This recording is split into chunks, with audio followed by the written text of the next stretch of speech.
การออกเลขรางวัลได้ออกมาประจำหน้าที่ในโอกาสต่อไปขอเรียนเชิญคณะกรรมการผู้สาธารณะจากกระทรวงยุติธรรมได้ให้เกียรติออกมาประจำหน้าที่เพื่อทำการออกเลขรางวัลสลากพัฒนา 5/45 ซื้อ1เกมสามารถลุ้นได้3รางวัล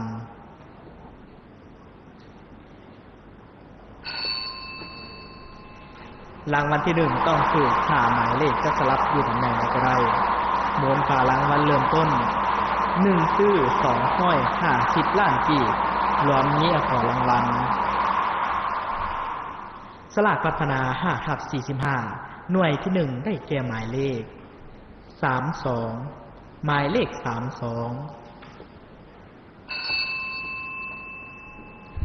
รางวัลที่2ต้องถูก4หมายเลขจะสลับอยู่ตำแหน่งใดก็ได้รางวัลละ4ล้านกีบรวมนี้ของรางวัล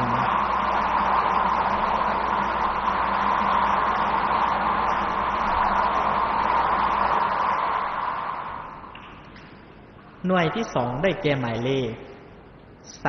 34หมายเลข34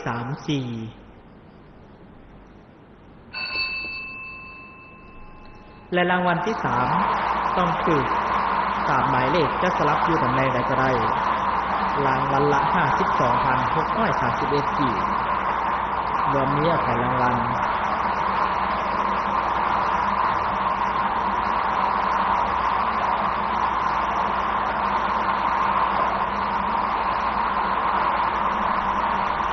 กำหนดการหักออกเงินรางวัลสลากพัฒนา 5/45 แมนครับ30 วันนับแต่มื้อออกเลขรางวัลหน่วยที่3ได้แก่หมายเลข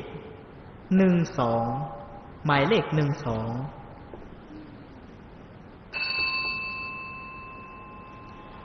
สลากพัฒนา 5/45 แล้วสำหรับรางวัลที่1กรณีมีเงินรางวัลสะสมแม่นจะได้บวกเพิ่มกับรางวัลเริ่มต้น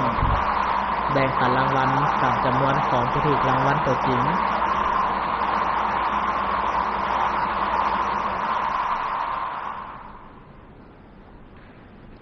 หน่วยที่4ได้แก่หมายเลข16หมายเลข16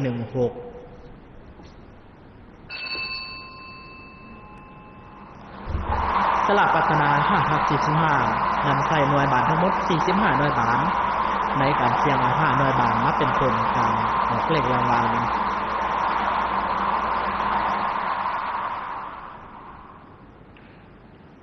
และหน่วยที่5ได้แก่หมายเลข02หมายเลข02ขอขอบใจน้ำคณะกรรมการการออกเลขรางวัลสลากพัฒนา 5/45 ก็ได้สำเร็จเป็นที่เรียบร้อยต่อไปแม่นจะได้ทวนคืนผลการออกเลขรางวัลให้บรรดาท่านได้รับทราบ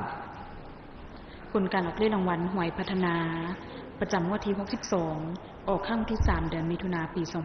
2024รางวัลเลข6ตัวได้แก่หมายเลข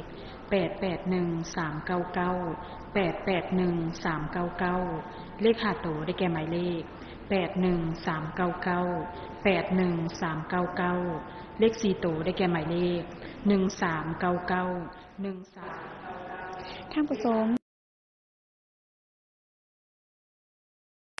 ปี 2024 แล้วจะเสี่ยงโชคแบบเก่าไปเฮ็ดหยังเขาขอแนะนำแอปหวยแฮปปี้